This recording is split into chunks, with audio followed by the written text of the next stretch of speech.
Hi friends, எல்லோரும் எப்படி இருக்கீங்க? நம்ம சேனலுக்கு 1000 சொந்தங்கள் வந்திருக்காங்க.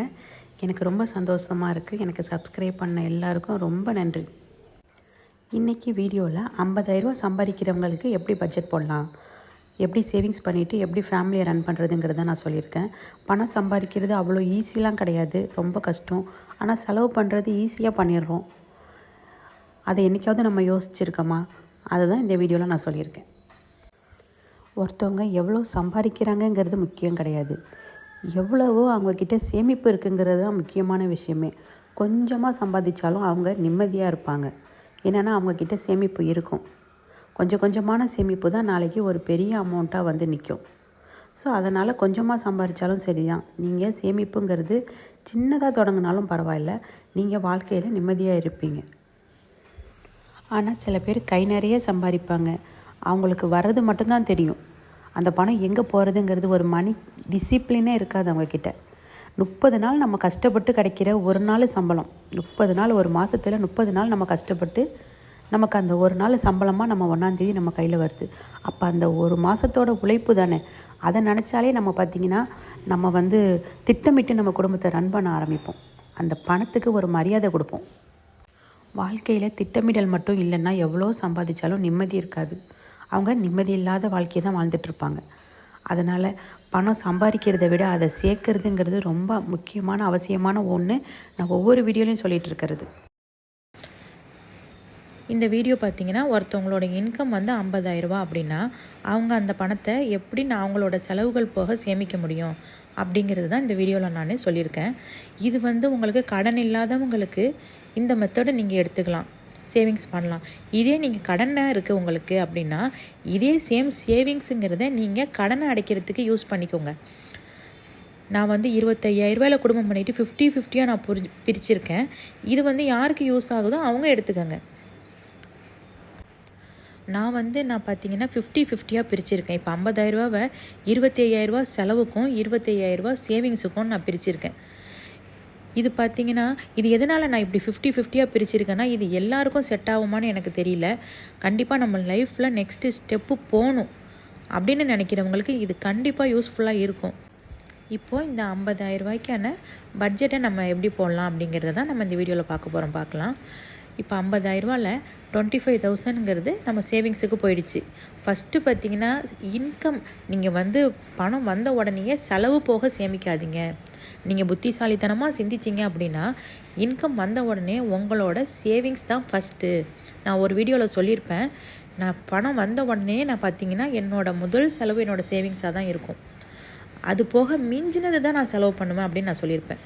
அந்த மாதிரி சேவிங்ஸ் போக நீங்கள் செலவு பண்ணுங்கள்.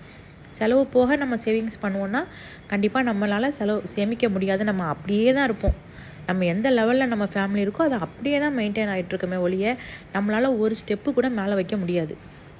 இப்போ தான் ஃபஸ்ட் டைமாக என்னோடய வீடியோவை நீங்கள் பார்க்குறீங்கன்னா மறக்காமல் என்னோடய சேனலை சப்ஸ்கிரைப் பண்ணிவிட்டு பாருங்கள். என்னோடய சேனலில் பார்த்தீங்கன்னா தொடர்ந்து money savings video, gold savings videos எல்லாமே என்னோடய சேனலில் நான் போட்டுகிட்டே வரேன். மறக்காமல் என்னோடய சேனலை சப்ஸ்கிரைப் பண்ணிக்கோங்க. நான் போடுற ஒவ்வொரு வீடியோவும் உங்களுக்கு யூஸ்ஃபுல்லாக இருக்கும். இப்போ 50,000 நம்ம குடும்ப செலவுக்கு எப்படி பிரித்து வைக்கலாம் அப்படின்னு பார்த்தோம்னா, எக்ஸ்பென்சஸில் நான் 25,000 போட்டிருக்கேன் இல்லையா, அது பார்த்திங்கன்னா ஃபஸ்ட்டு நம்ம முதல்ல கொடுக்குறது ஹவுஸ் ரெண்ட்டாக இருக்கும். இது வாடகை வீட்டில் இருக்கிறவங்களாம் இருந்தால், இல்லாதவங்கள பற்றி ப்ராப்ளம் இல்லை அப்படின்னா நீங்கள் ஏதாவது இஎம்ஐ பே பண்ணுறீங்க அப்படின்னா கூட இந்த அமௌண்ட்டுக்குள்ளே இருக்கணும். இப்போ நீங்கள் 50,000 சம்பாதிக்கிறீங்கன்னா அதில் 20,000 30,000 இஎம்ஐ நீங்கள் பே பண்ணுற மாதிரிலாம் நீங்கள் எந்த பொருளும் வாங்கக்கூடாது. ஒரு ஹவுசிங் லோன் எடுத்தாலும் சரி தான், 10,000 இருக்க மாதிரி பார்த்துக்கோங்க. உங்களோட 50,000 சம்பளத்தில் 10,000 ஒரு ஹவுசிங் லோன் போயிட்டுருக்கு அப்படின்னா அந்த மாதிரி பார்த்துக்கோங்க. பாக்கி அமௌண்ட் பிரின்சிபல் அமௌண்ட் நீங்கள் சேர்த்து வச்சு கொடுக்க பாருங்கள். அதனால் நான் ஹவுஸ் ரெண்ட்டுன்னு போட்டு நான் 8,000 நான் போட்டிருக்கேன். நெக்ஸ்ட்டு பார்த்தீங்கன்னா கிராசரிஸ், மளிகை பொருட்கள் 4,000 வாங்குற மாதிரி பார்த்துக்கோங்க. இதெல்லாம் நம்ம சேவ் பண்ணுறோங்கிற ஐடியாவில் இருக்கிறவங்களுக்கு நான் சொல்லிகிட்டு இருக்கேன்.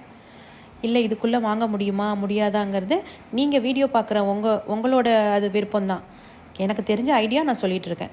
ஸோ அதுக்கப்புறம் பார்த்திங்கன்னா ஃபுட்டுன்னு போட்டு நான் டோட்டலாக இதில் எல்லாமே மென்ஷன் பண்ணிட்டேன். வெஜிடபிள்ஸ், நான்வெஜ்ஜு, எக்கு எல்லாமே 4,000 போட்டிருக்கேன். அதுக்குள்ளே வர மாதிரி பார்த்துக்கோங்க. நெக்ஸ்ட்டு பார்த்தீங்கன்னா இபி வந்து 1500 போட்டிருக்கேன். ஸோ 2 மந்த் ஒன்ஸ் தான் இபி வருது. தமிழ்நாட்டில் உள்ளவங்களாக இருந்தீங்கன்னா 2 மந்த் ஒன்ஸ் தான் இபி வருது. அப்புறம் பார்த்தீங்கன்னா கேஸ் வந்து 1200 போட்டிருக்கேன். அதுவும் 2 மந்த் ஒன்ஸ் வரா மாதிரி பார்த்துக்கோங்க. இதில் முக்கியமான விஷயம் என்னென்னா, நீங்கள் இபி பே பண்ணுறப்போ நீங்கள் கேஸ் சிலிண்டர் வாங்காதீங்க. ஸோ இபி கட்டாதப்போ நீங்கள் கேஸ் வாங்கிக்கோங்க. கேஸ் பே பண்ணும்போது உங்களுக்கு அந்த 2 செலவும் சேர்த்து ஒரே மாதம் இல்லாமல் மாற்றி மாற்றி இருக்க மாதிரி பார்த்துக்கோங்க. இப்போ இந்த மாதம் இபி கட்டுறீங்கன்னா அடுத்த மாதம் நீங்கள் கேஸ் வாங்கிக்கலாம். நெக்ஸ்ட்டு பார்த்தீங்கன்னா ஃபோன் ரீசார்ஜு, அதுக்கு நான் 500 நான் போட்டிருக்கேன். டிவி ரீசார்ஜுன்னு போட்டு நான் 500 போட்டிருக்கேன். கேபிள் வச்சுருக்கவங்களா இருந்தாக்கா 300 வரும். நெக்ஸ்ட்டு பார்த்தீங்கன்னா டிரான்ஸ்போர்ட் செலவு இருக்கிறவங்களுக்கு நான் 3000 போட்டிருக்கேன்.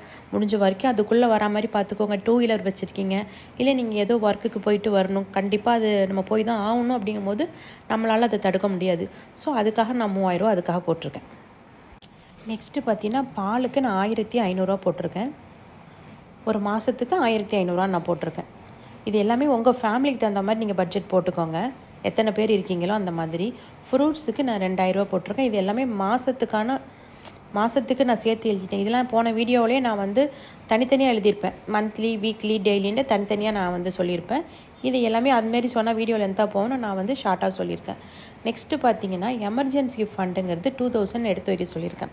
ஸோ எமர்ஜென்சி ஃபண்டுங்கிறது ஒரு மெடிக்கல் செலவு வருது, ஏதோ ஒரு செலவு திடீர்னு மாதத்தில் வந்துச்சுன்னா அப்போதைக்கு அது யூஸ் பண்ணிக்கலாம். கண்டிப்பாக ஒவ்வொருத்தரும் எமர்ஜென்சி ஃபண்டு எடுத்து வச்சுக்கோங்க 2000 இது எல்லாமே சேர்த்து டோட்டலாக பார்த்தீங்கன்னா 28,200 வரும்.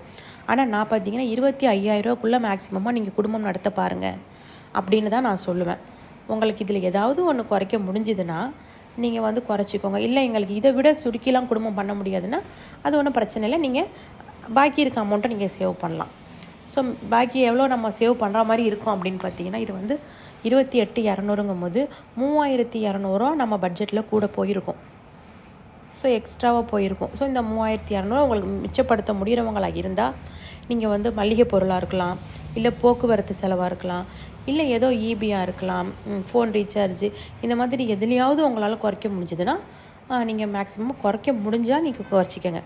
நீங்கள் இப்படி தான் குறைச்சி தான் ஆகணும்னு நான் சொல்லலை, குறைக்க முடிஞ்சால் நீங்கள் குறைச்சிக்கலாம்.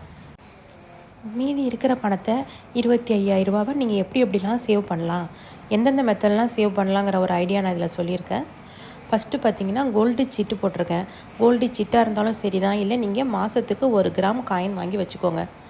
ஸோ ஒவ்வொரு வீடியோவில் நான் ஒவ்வொரு மாதிரி சொல்லிகிட்ருக்கேன், அந்தந்த வருமானத்துக்கு தகுந்த மாதிரி. இதே பார்த்திங்கன்னா இன்னொரு வீடியோவில் நான் சொல்லியிருப்பேன், மாதம் 1/2 கிராம் வாங்குங்க அப்படின்ட்டு. அது வந்து 30,000 சம்பாதிக்கிறவங்களுக்கு நான் சொல்லியிருப்பேன்.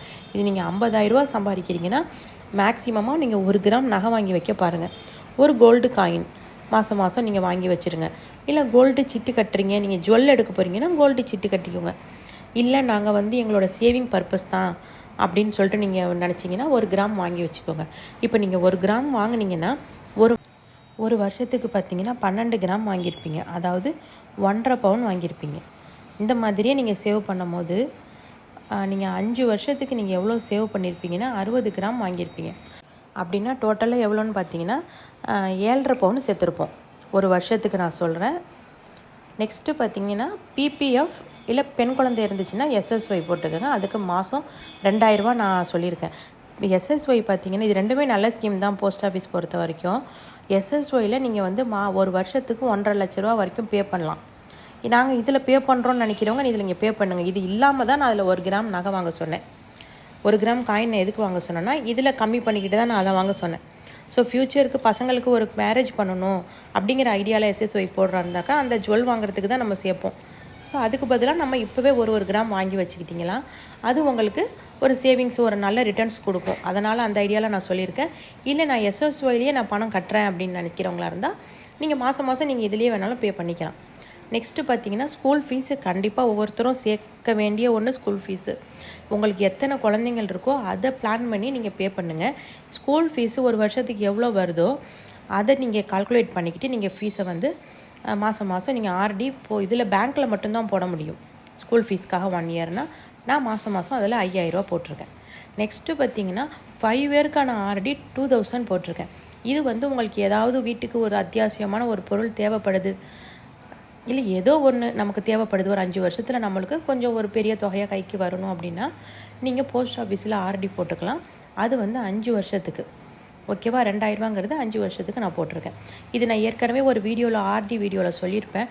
எவ்வளோ பணம் போட்டிங்கன்னா ஆர்டியில் எவ்வளோ ரிட்டர்ன்ஸ் வரும் அப்படிங்கிறது எல்லாத்தையுமே நான் சொல்லியிருப்பேன். அந்த வீடியோவில் நான் கார்டில் கொடுக்குறேன், மறக்காமல் செக் பண்ணி பார்த்துக்கோங்க. தேவைங்கிறவங்க செக் பண்ணி பார்த்துக்கோங்க. நெக்ஸ்ட்டு பார்த்திங்கன்னா உண்டியல் சேவிங்ஸு. இது நம்ம சின்னவங்கள்லேருந்து பெரியவங்க வரைக்கும் நம்ம வீட்டில் எத்தனை பேர் இருக்கோமோ அத்தனை பேரும் நம்ம சேர்க்கலாம். நான் உண்டியல் சேவிங்ஸ்னு சொல்லிட்டு நான் ஒரு 1000 ரூபா போட்டிருக்கேன். நீங்கள் பார்த்தீங்கன்னாக்கா மாதம் இதில் நீங்கள் உண்டியல் சேவிங்ஸ் கண்டிப்பாக சேவ் பண்ணிக்கிட்டே வாங்க. இது எதுக்கு யூஸ் ஆகும்னு பார்த்தீங்கன்னா, ஒரு ஃபங்க்ஷன் வருது ட்ரெஸ் வாங்குகிறோம், இல்லை ஃபெஸ்டிவல் வருது ட்ரெஸ் வாங்குகிறோம், அது பசங்க கையிலேயே கொடுத்து நீங்கள் போட சொல்லும் போது அவங்க சேர்த்து வச்சு அந்த பொருள் அந்த பணத்தில் அவங்க அந்த ட்ரெஸ் வாங்கும் போதோ ஒரு பொருள் வாங்கும் போதோ அவங்களுக்கும் அந்த சேமிப்பு மேலே ஒரு ஈடுபாடு வரும். ஸோ நம்ம சேர்த்து வச்சா நம்மளால் ஒரு பொருள் வாங்க முடியும், நமக்கு தேவையானதை வாங்க முடியுங்கிற அந்த பிள்ளைங்களுக்கும் ஒரு ஆசை வரும். ஆசை வந்து அவங்களும் சேர்க்க ஆரம்பிப்பாங்க. இந்த மாதிரி நீங்கள் சேவிங்ஸ் பண்ணும்போது 5 வருஷம் கழித்து பார்த்தீங்கன்னா நம்ம மாதம் 2000 ரூபா ஆர்டி போடுறதுனால எவ்வளோ பணம் கிடச்சிருக்கோன்னு பார்த்தீங்கன்னா 1,41,000 ரூபா கிடச்சிருக்கும். இதே மாதிரி கோல்டு பார்த்தீங்கன்னா 60 கிராம் சேர்த்துருப்போம், 7.5 பவுன் கிட்ட நம்ம சேர்த்துருப்போம். ஸோ என்னோடய வீடியோ உங்களுக்கு பிடிச்சிருக்குன்னு நினைக்கிறேன். பிடிச்சிருந்ததுன்னா மறக்காமல் லைக் பண்ணுங்கள், ஷேர் பண்ணுங்கள், கமெண்ட் பண்ணுங்கள். மறக்காமல் மை பாசிட்டிவிட்டி தமிழ் சேனலை சப்ஸ்கிரைப் பண்ணி வச்சுக்கோங்க. நான் போடுற ஒவ்வொரு வீடியோவும் உங்களுக்கு யூஸ்ஃபுல்லாக இருக்கும்.